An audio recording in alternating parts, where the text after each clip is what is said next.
अनु जो है वो बार बार अपनी घड़ी को दबाती है और आर्यवर्धन को ये बताना चाहती है कि मैं उसे याद कर रही हूँ। वहां पे आर्यवर्धन जो है उसे पता चल रहा होता है कि सिग्नल मिल रहा होता है, लेकिन जो आर्यवर्धन होता है वो इस बात से लेकर परेशान होता है कि क्यों आर्यवर्धन की वो कॉल नहीं उठा रही, क्यों अनु मेरी कॉल क्यों नहीं उठा रही। अनु के साथ कोई ना कोई वजह जरूर होगी, अनु मेरी कॉल पिक भी नहीं कर रही।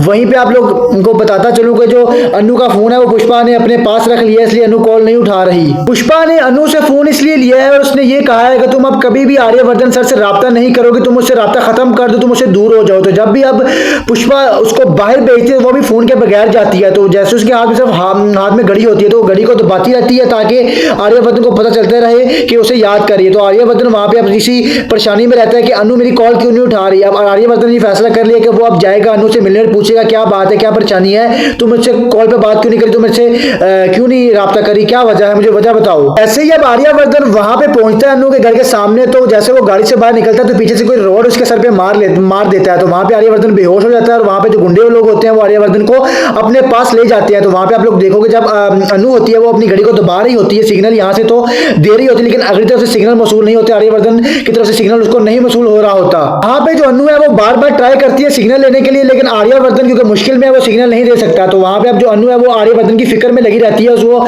सोचते हैं कि यार आर्यवर्धन कहाँ चले गए, वो मुझे सिग्नल क्यों नहीं दे रहे। तो वहां पे अब आप लोग देखोगे आने वाले एपिसोड में कि अनु जो है वो जिंदे से बार बार कंफर्म करने की कोशिश करेगी कि आर्यवर्धन कहाँ है, वो ठीक तो है। लेकिन वहां पे आप लोग देखोगे जो जिंदे होता है वो बात सीधे नहीं बताता अनु को, वो कहता है, वो ये बात नहीं बताता कि आर्यवर्धन का कोई पता नहीं, वो कहता है जी ठीक है। तो लेकिन वहां पे आप लोग दूसरी तरफ देखोगे जो अनु के पेरेंट्स होते हैं वो अनु की शादी करने के लिए बेताब है और अनु की शादी के लिए लड़का ढूंढ रहे होते हैं। तो अब यहाँ पे जो अनु के पेरेंट्स हैं वो अब अनु की शादी करना चाहते हैं डॉक्टर मोहित के साथ। तो वो अब बात करेंगे डॉक्टर मोहित के साथ कि तुम हमारी बेटी के साथ शादी कर लो। लेकिन वहां पे आपको बताता चलूं कि जो डॉक्टर मोहित है वो भी अनु के साथ इंटरेस्टिंग है, वो भी अनु को देख के बहुत ज्यादा इंप्रेस हुआ है। तो आप लोग आने वाले एपिसोड में देखोगे जो अब डॉक्टर मोहित होगा वो अनु के साथ शादी करने के लिए तैयार हो जाएगा। यहाँ पे एक बार तो अनु शादी के लिए हाँ कर देती है क्योंकि अपने पेरेंट्स की मजबूरी की वजह से। तो लेकिन अब ये देखना बहुत ज्यादा इंटरेस्टिंग होगा कि अब इनकी शादी की डेट फिक्स कब होती है और क्या होता है और कैसे इनकी शादी टूटती है। तो आने वाले एपिसोड का हमें भी इंतजार है और आपको भी इंतजार है। अगर आपको वीडियो अच्छी लगी तो वीडियो को लाइक कमेंट कर दें और चैनल को फॉलो सब्सक्राइब जरूर कर दें। शुक्रिया।